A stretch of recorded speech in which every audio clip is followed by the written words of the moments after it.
Selamat sejahtera semua. Hari ini kami ingin membentangkan tentang kes buli, bagaimanakah tindakan sewajarnya perlu diambil.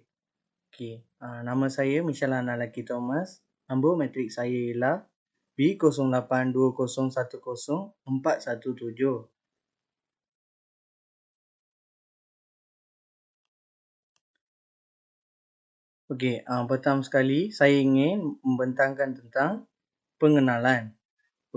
Pengenalan buli diertikan sebagai perbuatan atau perlakuan yang diperbuat oleh seseorang yang ingin mereka mempunyai kekuatan untuk mencederakan atau menghinakan orang yang lemah daripada mereka. Perkara ini biasanya kerap berlaku dalam kalangan pelajar sekolah maupun pelajar universiti juga. Lain kata, buli merupakan perbuatan yang sangat agresif dan tidak bermoral di mana seorang pelajar atau sekumpulan pelajar akan mengganggu seseorang pelajar yang menjadi mangsa kepada mereka dalam bentuk fizikal atau psikologi. Perbuatan ini boleh berlaku dalam jangka masa yang tertentu dan boleh juga berlaku ulang kali.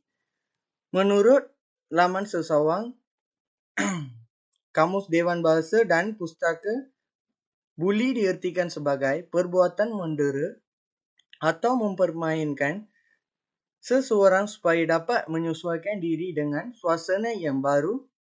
Lain kata, buli merupakan perbuatan yang menghina atau mencederakan orang yang lemah dengan tujuan menakutkan mereka. Ia juga boleh memperkatakan buli ini perlakuan di mana mangsa buli perlu patut kepada segala arahan yang diberi oleh pembuli, maka ia memberi kepuasan bagi membuli.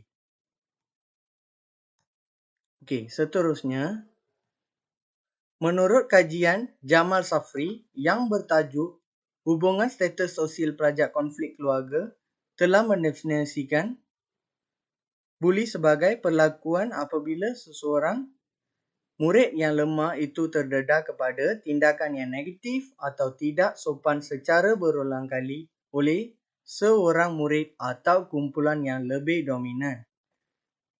Menurut kajian kes Jamal Safri Saibun yang bertajuk Memahami Tingkah Laku Buli dalam Kalangan Murid Sekolah, buli ini kebiasaannya menunjukkan hubungan asimetri kuasa ataupun satu sistem penyalaan kuasa.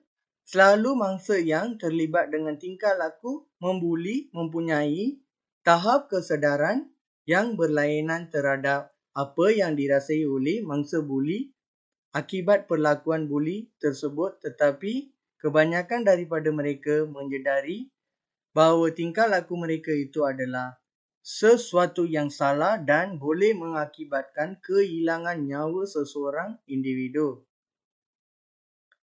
Seterusnya,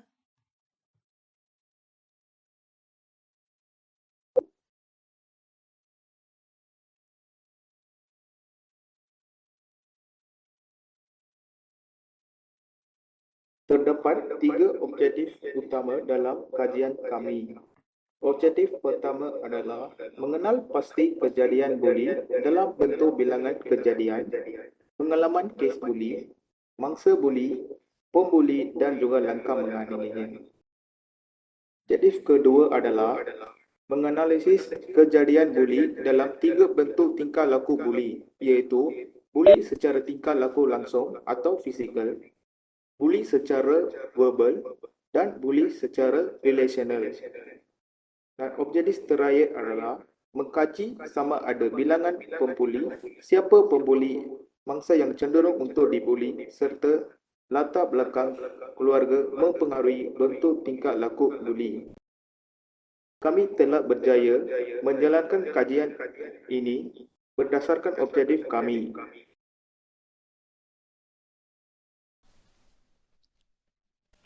Hello, saya Mizitul Mijimin. Pada pagi ini saya akan membentangkan tentang isi-isi penting bagi kajian kami, iaitu punca buli dan kesan buli. Punca buli yang pertama ialah ibu bapa tidak mempunyai masa yang cukup untuk anak-anak. Seperti yang kita tahu, pada zaman ini ibu bapa lebih mementingkan kerja daripada anak-anak, sehingga tidak ada masa untuk memantau aktiviti ataupun perkembangan semasa anak-anak. Yang kedua ialah pengaruh media sosial. Filem-filem ataupun tontonan umum pada masa ini banyak menunjukkan adegan-adegan seperti bergaduh, mabuk dan berlomba motosikal sehingga menyebabkan penonton tersebut mudah terikut-ikut. Yang ketiga ialah pengaruh rakan sebaya. Anak-anak ataupun belia-belia masa ini lebih mementingkan persahabatan sehingga sanggup mengikuti aktiviti-aktiviti yang tidak berfaedah oleh kawan-kawan seperti membuli, berlomba motosikal dan sebagainya. Yang seterusnya ialah kesan buli. Kesan buli yang pertama ialah anak-anak takut untuk pergi ke sekolah. Student yang dibuli secara fizikal takut ke sekolah karena disebabkan dia tidak ingin dibuli lagi. Yang kedua adalah tidak dapat menumbuhkan perhatian sepenuhnya dalam kelas. Student yang dibuli sentiasa memikirkan nasibnya jika dia didatangi oleh si pembuli selepas kelas ataupun selepas habis waktu sekolah. Menyebabkan semasa dalam kelas dia tidak dapat menumpukan sepenuh perhatian kepada kelas tersebut. Yang terakhir ialah membunuh diri ataupun lebih dikenali sebagai suicide. Ini dilakukan untuk menamatkan penderitaan yang dialami oleh mangsa buli. Apabila dibuli secara fizikal dan melampau ataupun dibuli secara sosial, mangsa akan memilih untuk membunuh dirinya untuk menamatkan penderitaannya, sebabkan mangsa mempunyai mindset yang jika dia meninggal ataupun mati, dia tidak akan dibuli lagi dan bebas, ataupun dia ingat dia akan lebih bahagia selepas dia menamatkan hidupnya. Itu sahaja daripada saya. Terima kasih. Nama saya Kishan Alaki Chandru. Nombor matrik saya B082110024. Okey, hari ini saya akan membentangkan tentang subtopik dapatan kajian. Berikut adalah 10 negara yang mempunyai kes buli tertinggi di dunia. Dalam senarai ini, Malaysia adalah negara yang ke-6 yang mempunyai kes buli tertinggi di seluruh dunia. Gambar yang kedua menunjukkan bilangan kes buli di Malaysia sejak tahun 2000 hingga 2007. Kes buli di Malaysia semakin meningkat. Okey, slide yang kedua. Kajian soal selidik telah dibuat dalam kalangan pelajar mengenai kes buli. Seramai 30 pelajar telah menjawab soal selidik ini. Ini menunjukkan catapan yang dijawab oleh pelajar UTM yang mempunyai 20 lelaki dan 10 perempuan yang menjawabnya. Dalam 30 pelajar UTM, terdapat 13 pelajar yang tidak mengalami kes buli, manakala 17 pelajar lagi telah mengalami kes buli. Okey, slide yang ketiga. Seterusnya, dalam kajian kes buli, sebab-sebab kes buli yang tertinggi dijawab oleh responden adalah kekurangan nilai moral diikuti dengan masalah keluarga. Dan responden yang sama adalah pengaruh rakan sebaya dan terpengaruh dengan media sosial yang mempunyai 20%. Okey. Catatpan seterusnya. Responden yang paling tinggi dalam kesan kes buli terhadap mangsa adalah pelajar tidak dapat menumpukan perhatian dalam pelajaran, iaitu 43.3%, diikuti dengan membunuh diri 26.7%.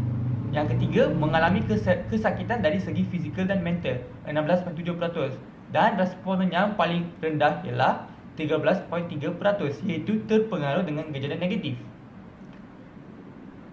Bacat yang akhir sekali.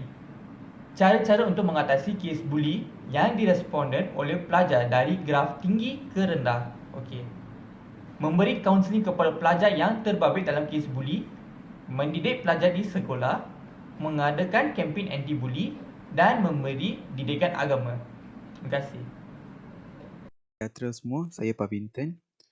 Saya akan mengulas bahagian langkah-langkah untuk mencegah gejala buli di kawasan sekolah atau di kawasan luar sekolah juga.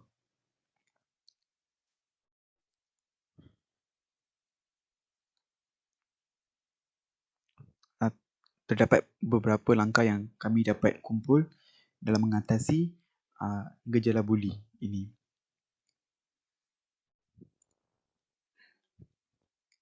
Gejala buli ini tidak boleh dipandang remeh dan dibiarkan berleluasa. Oleh itu, langkah-langkah untuk mengatasi masalah ini hendaklah dilakukan dengan segera. Antara langkah-langkah mengatasi kes buli adalah dengan memberi pendidikan agama dan moral. Dalam aspek ini, pihak kerajaan harus memainkan peranan dalam membendung gejala ini. Kementerian Pelajaran dan juga pihak sekolah haruslah menitik beratkan isu kes buli ini dalam pelajaran di sekolah melalui mata pelajaran tertentu. Contoh mata pelajaran yang dapat diterapkan dengan ilmu agama dan juga moral adalah pendidikan moral, pendidikan Islam, pendidikan civic dan sebagainya. Melalui pendidikan ini, para pelajar dapat kesedaran dan mempelajari kebaikan serta menjauhi gejala kurang baik seperti membuli dan juga jenayah-jenayah yang lain. Kerajaan juga perlu bergabung dengan agensi-agensi tertentu untuk mengadakan kempen kesedaran dan ceramah kesedaran tentang gejala membuli ini.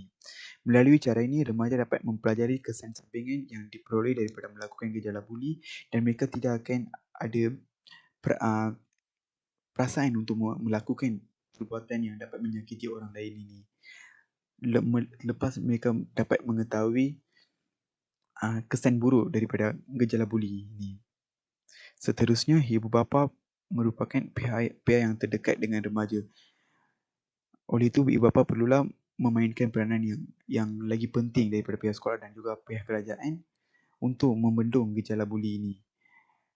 Ibu bapa di samping mengejar kebendaan dalam kehidupan dan juga sibuk bekerja untuk melangsungkan kehidupan mereka, ibu bapa mestilah menampilkan teladan yang baik kepada anak-anak mereka. Hal ini dikatakan demikian kerana seorang anak akan mencontohi kelakuan ibu bapa mereka. Hal ini dikatakan disebabkan oleh anak-anak meluangkan banyak masa bersama ibu bapa daripada orang lain. Separuh masa daripada sehari anak-anak itu akan diluangkan bersama ibu bapa daripada orang lain. Sebagai contoh, ibu bapa harus sentiasa mengambil perhatian tentang keadaan anak mereka semasa di sekolah. Tambahan pula, ibu bapa juga harus memberikan belayan kasih sayang yang sepenuhnya kepada mereka supaya mereka tidak berasa sunyi atau diabaikan. Impaknya, anak-anak akan menjadi seorang yang lebih pengasih dan tidak bersikap negatif. Sikap negatif ini adalah seperti mereka tidak akan melibatkan diri dalam gejala buli atau memberontak dekat luar kawasan rumah. Peranan media masa juga amat penting dalam membendung masalah buli ini di kalangan pelajar. Kuasa media masa dalam mempengaruhi minda pembaca memang tidak dapat disangkal lagi. Banyak rencana-rencana yang dapat memberi kesedaran kepada pembaca khasnya pelajar sekolah harus disiarkan dalam media masa. Media elektronik pula menyiarkan berita keburukan buli kepada pelajar dan ibu bapa. Oleh itu, pihak media masa mestilah sedar tanggungjawab mereka terhadap sosial masyarakat ini untuk menangani masalah buli. Pihak sekolah juga perlu sentiasa memastikan bahawa pengawasan di pelosok kawasan sekolah seperti di belakang bangunan sekolah dan kaki lima sekolah yang sunyi diperketatkan supaya tidak memberi sebarang peluang kepada mereka yang mempunyai keinginan untuk membuli mangsanya. Pihak sekolah juga harus menggalakkan para pelajar supaya menyertai kelab penjaga jenayah di sekolah dengan aktif. Hal ini kerana para pelajar akan memperoleh lebih banyak pengetahuan tentang cara-cara mencegah masalah kes buli ini sekiranya pelajar tersebut menjadi pemangsa dalam kes buli ini. atau pelajar yang menghadirkan diri dalam ceramah tersebut dapat menyebarkan apa yang diajar atau disampaikan dalam ceramah tersebut dalam mengatasi atau berpegang teguh dalam gejala buli nanti kepada pelajar lain yang akan jadi mangsa buli. Pihak sekolah yang telah menerima laporan aduan daripada pelajar juga harus berusaha mengatasi masalah itu dengan bersungguh-sungguh dan bukan sebaliknya dengan menutup kes itu dengan sesuka hati sahaja. Jika kes ini masih tidak dibicarakan, masalah kes buli akan semakin bertambah dan berleluasa lagi. Sekian daripada saya, terima kasih. Selamat sejahtera, nama saya Gokula, nombor matrik saya B082010260. Saya sini nak bincang tentang cadangan dan kesimpulan kajian kami.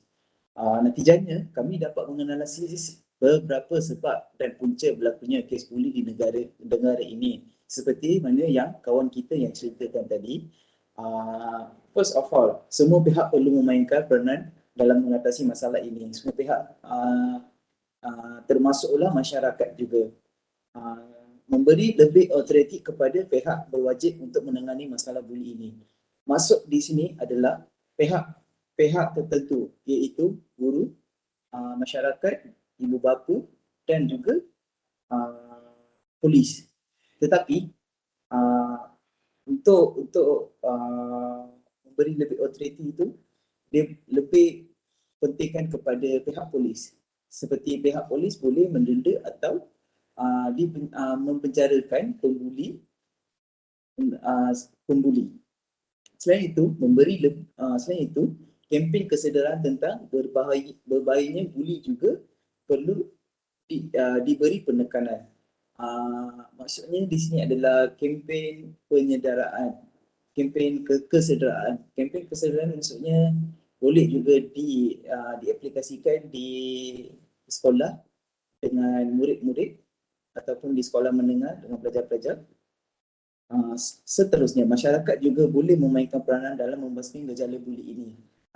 Peranan masyarakat adalah untuk menjaga kes-kes seperti ini.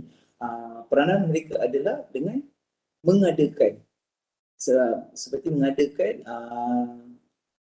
kempen kesedaraan. Contohnya, sesuatu taman mempunyai rupa tetangga. So, mereka boleh menjalankan kempen kesedaran dalam kawasan mereka. Seterusnya, peranan ibu bapa dalam memperhatikan anak turut perlu memberi perhatian. Di sini kita boleh menerangkan tentang bagaimana ibu bapa boleh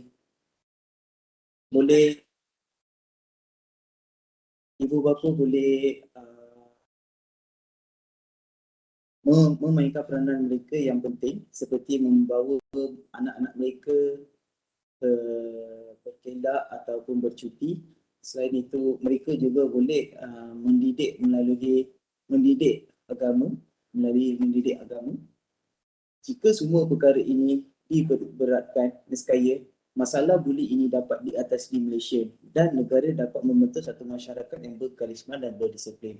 So dari sinilah lahirnya seseorang individu yang ataupun seseorang insan yang berdisiplin.